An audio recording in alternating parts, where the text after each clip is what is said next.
A o tom je celý incident.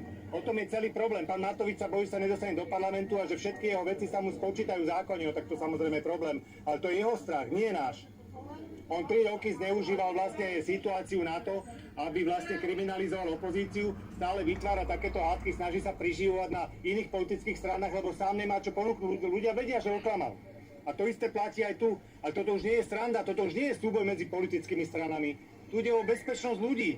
Chápete, tá migrácia nie je nami vymyslená. Tu v tomto parku ležia za tým živým plotom. To nie je sranda.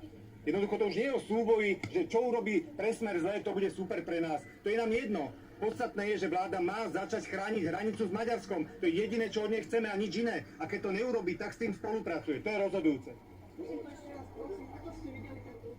No porušuje zákon, proste prišiel na chodník, kde nemá čo parkovať, no rozumiete, jemu je jedno, či on porušuje zákon, rozumiete? On totiž to môže, vždy porušoval zákony, vždy ohlupoval ľudí.